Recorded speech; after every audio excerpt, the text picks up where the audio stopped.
we all bring diversity of thought. Um, I think that having people that have dropped out of college and worked their way up brings diversity of thought. People that come from different states and different regions bring diversity of thought. Different cultures bring diversity of thought. LGBTQ plus bring diversity of thought.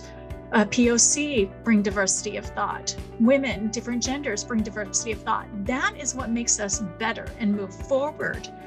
And by not just having the same cloned type of individual running corporations, otherwise it is the same outcome every single time.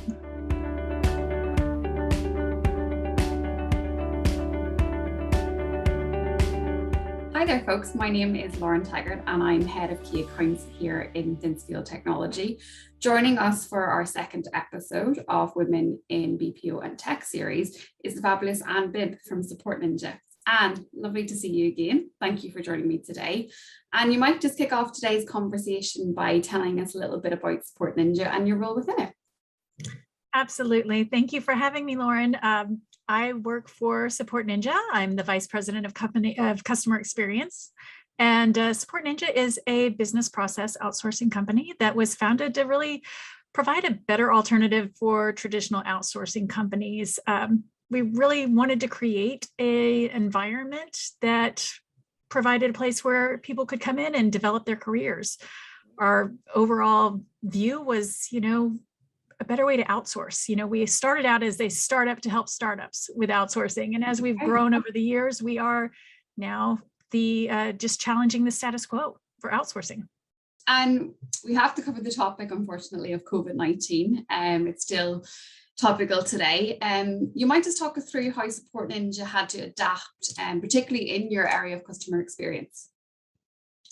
I think well, it's funny you say we're still in it. I don't know that we're ever going to get out of it, really. This is it. Customer experience, we found that communication was really the key, over communication, really. And it's really funny when people talk about customer experience during the pandemic, because we really found that employee experience was the main thing that we needed to focus on. Yeah. And focusing on our employees paid dividends in making sure that our customers were taken care of. Absolutely. And really in looking at that and focusing on making sure that that was taken care of. I heard so many people during the pandemic saying that they were taking care of their employees. Yeah. And one of the things that we really made sure to do was go that extra mile. We had 6 hours to get people taken care of. We actually found out, I think we were told 24 hours and it turned out to be 6. People were going to be able to get food. Like, when was the next time people were going to be able to leave their homes and go to the grocery store? So it was not just about making sure that they could work. It was about making sure that they could eat and their families. So we made sure to send them home with a little extra money, made sure that they could stop by the stores, made sure that they could get home. Then for those that the borders were already closed, we made sure that we had beds. We made sure we had places for them to stay. We made sure it was comfortable, making sure that they were taken care of, that they felt safe and secure. That was a huge part of taking care of our customers as well. The feedback that we received from our customers during that time and still to this day continues. That is what our customers appreciate, and that pays through to them and their customers. And so that's really what we focus on, is that employee experience. Very good. Thank you for sharing that. That's lovely to hear. And I couldn't agree more with you. Like, it starts from within, really, and your customers see it and it speaks volumes. So that's a lovely story of Support Ninja. Can you talk to me about your customer requirements? How have their requirements and priorities changed over the past 2 years?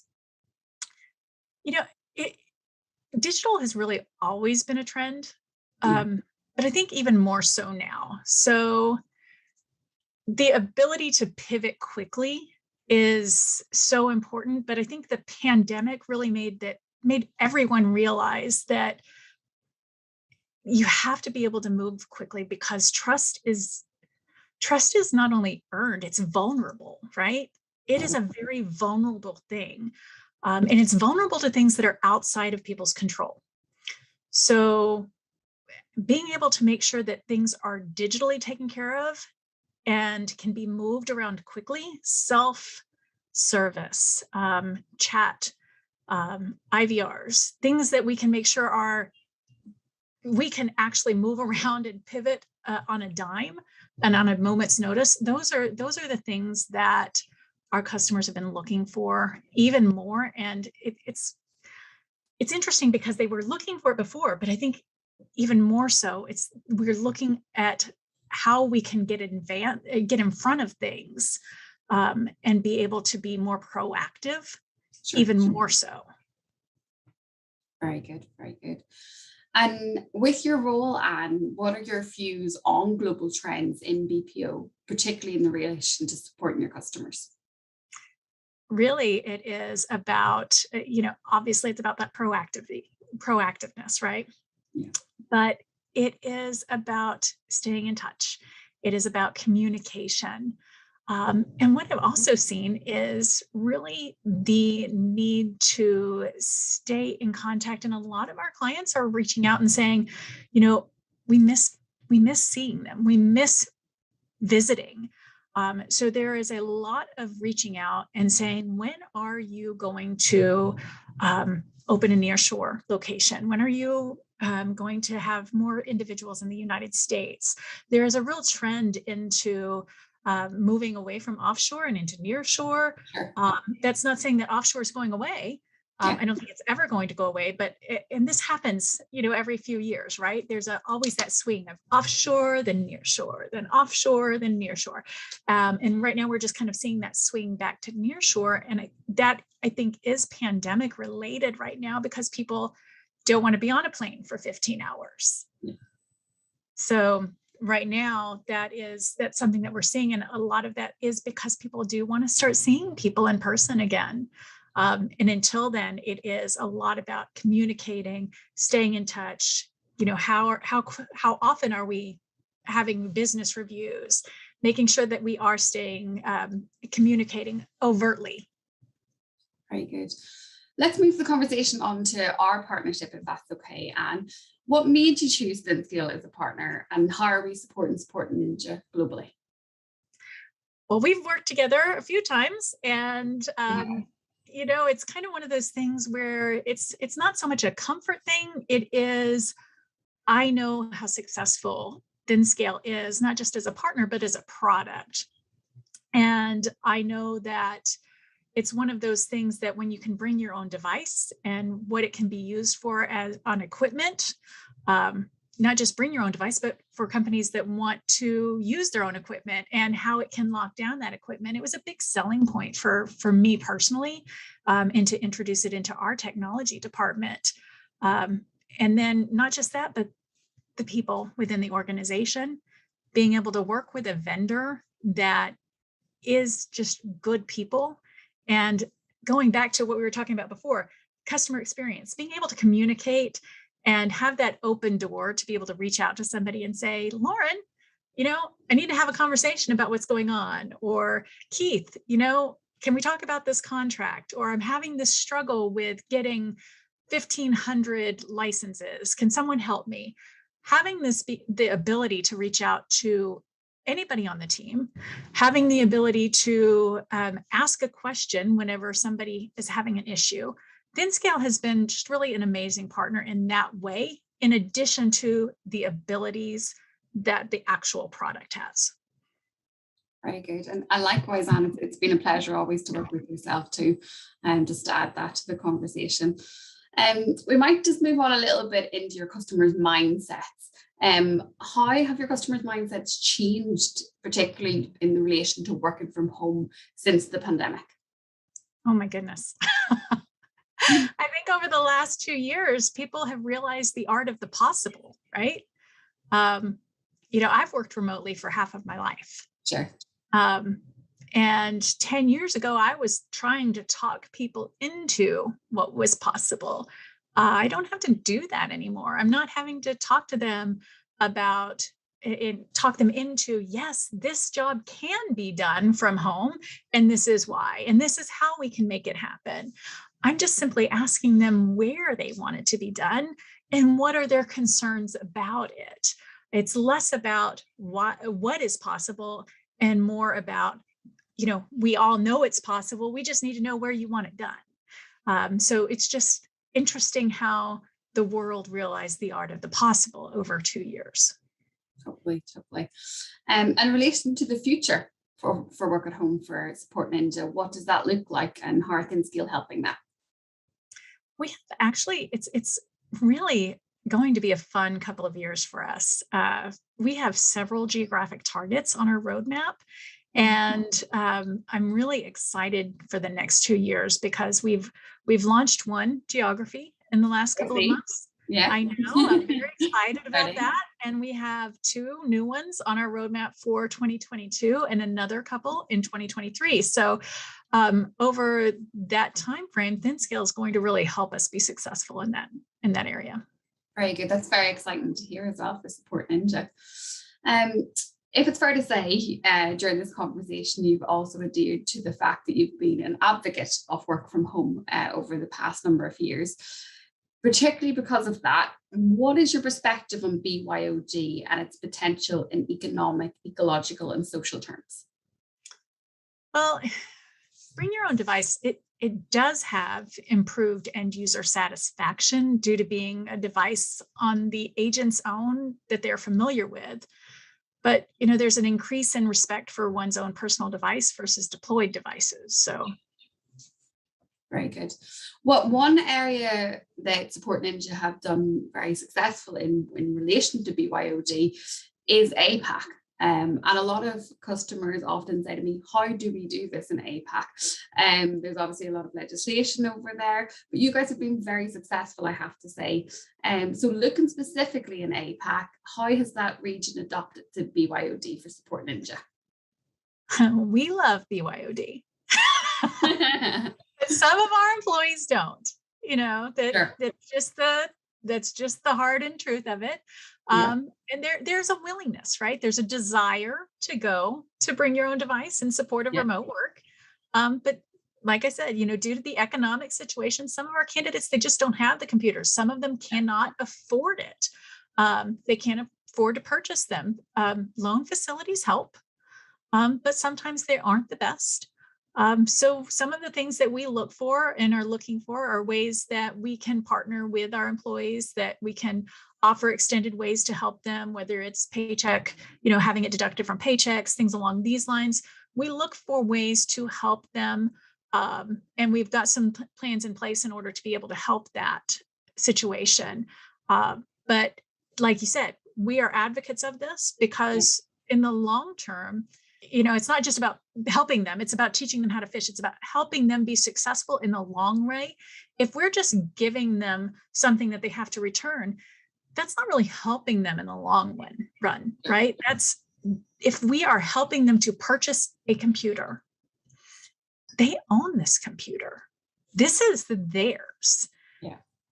There is a sense of satisfaction around that as well. In addition to them owning the computer, they also have a job. So it's lifting people up and helping them be successful, which is what Support Ninja is all about. Very good, very good. We'll move on to the topic that you and I are both quite passionate about, which is women within the industry. You have worked in a few different BPOs, which I've had the pleasure of working with you in over the past number of years. Can you talk us through your career pathway, Anne, and why you chose this industry? Well, let me just say, I did not choose BPO. BPO chose me. Very good. Let's just set the record straight. I love that. I think that very, very rarely, there are a few kind of anomalies, there are a few situations, but very rarely do people come out of grade school, high school, college, and say, I want to go work for a BPO. It's Sure. just not the way that it happens in a lot of situations. The industry, however, does pick people, and it picks people in a very eclectic fashion. If you go look at some of the most successful individuals that work in this industry, they come from such an amazing history, amazing background, and that helps them to be successful in this industry. When I ended up here, I was going to school to be an attorney and I was working at a hotel. Um, and I ended up working my way up in that hotel to work the reservation call center. And then when I left that call center, I moved into a different call center for that hotel. And then I ended up working for MCI WorldCom. And then I moved over to EDS. So it's just kind of, I somehow worked my way over to EDS and ended up at Alpine Access.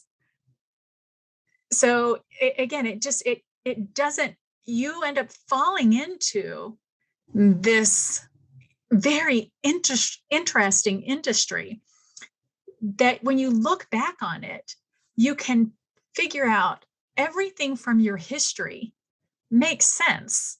And you can pick from all of these little pieces of background, and it helps you along the way. So I wouldn't have it any other way. I mean, some days I might. Some days you're like, why am I here? But every day is so different. Yeah. The one thing that I really wish and I would hope for and I would encourage is that other women would try and join our industry. It is very much a man's world here. Yeah. Yeah. And why do you think that that's important, Anne, for women to join the industry? Because we bring diversity of thought. Totally. We do. And I'm not saying that it's a bad thing for men to be here. And I don't ever want anyone to think that. Sure. We all bring diversity of thought. I think that having people that have dropped out of college and worked their way up brings diversity of thought. People that come from different states and different regions bring diversity of thought. Different cultures bring diversity of thought. LGBTQ plus bring diversity of thought. POC bring diversity of thought. Women, different genders bring diversity of thought. That is what makes us better and move forward. And by not just having the same cloned type of individual running corporations, otherwise it is the same outcome every single time. And we need change. We need to be better. Yeah, I couldn't agree more. And just on that, do you think enough is being done to attract women into the industry, Anne? I think that sadly we lag behind. Yeah, I do.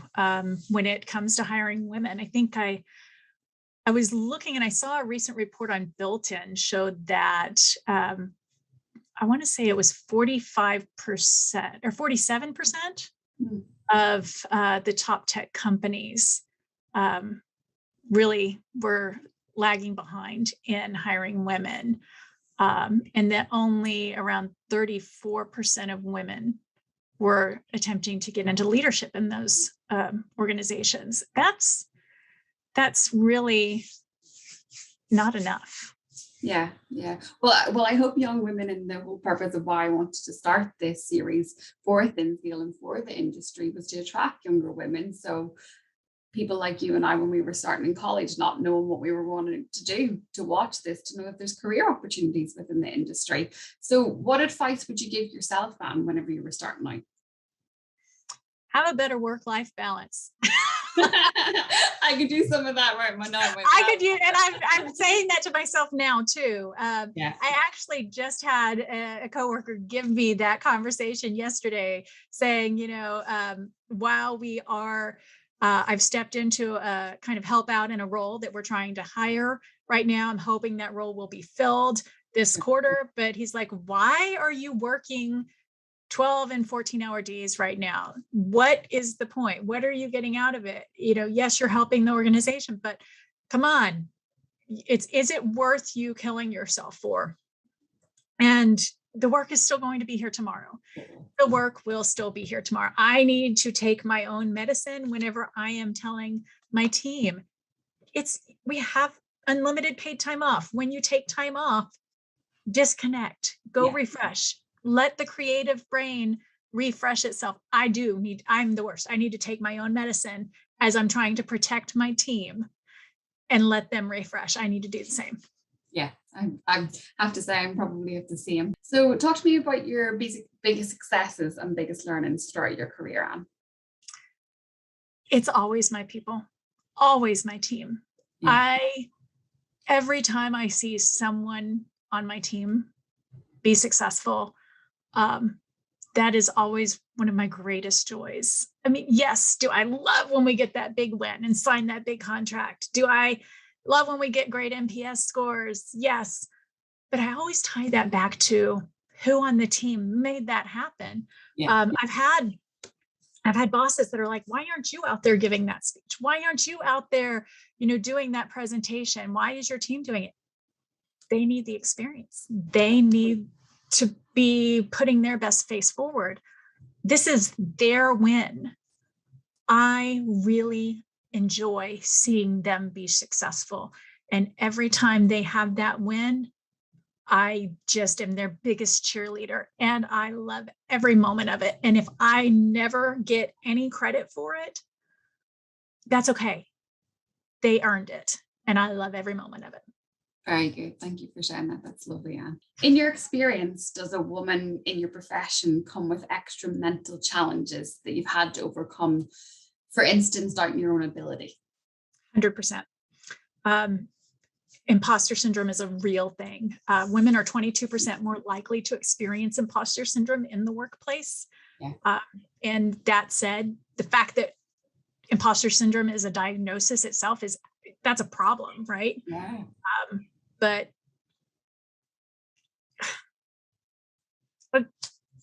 let's get just real for a moment. When people talk about diversity and inclusion, they talk about it like it's a checkbox item. Yeah. Do I have a woman in leadership? Check. That's a problem.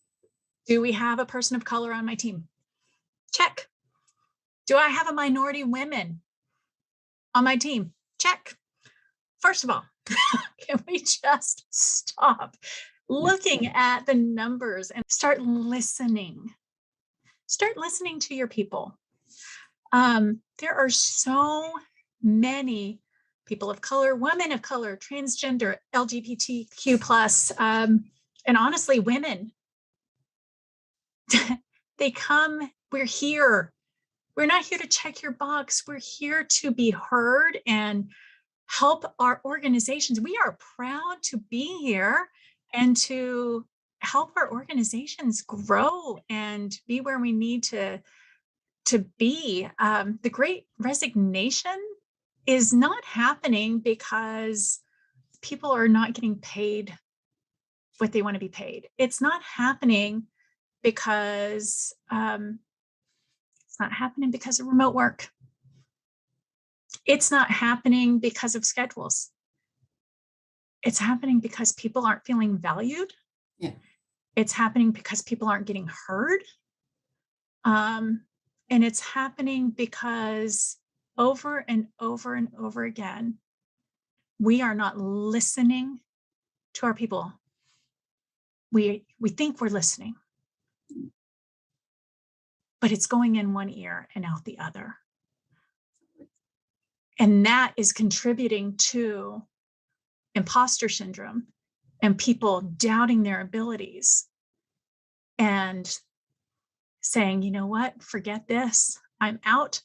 I'm going to go start my own business. I'm going to go work for somebody for less money and a schedule that I can actually have my own time and I can feel valued. And all we needed to do is hear what they're saying because they're telling us something important. Absolutely. And the tech industry, the outsourcing industry, so many large corporations, if they just listen and hear, there's so much value that is being unused right now. 100%. Thanks for that, Anne. Just to finish up, Anne, I wanted to create a bit of space for you. If there's any information that you want to share with this audience to shed a bit of light from Support Ninja's perspective or from your own perspective. Absolutely. Support Ninja is growing. We are growing so quickly. It's such an exciting time here. And what's exciting is, like I kind of mentioned a little bit earlier, we're growing all over the world. We just launched in the US this year. We launched our US Work at Home. Thank you, ThinScale, for helping us. Yeah, it was super exciting. It was very successful.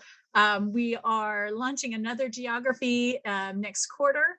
And our goal is not only to launch these new geographies, but to be able to provide cross-cultural,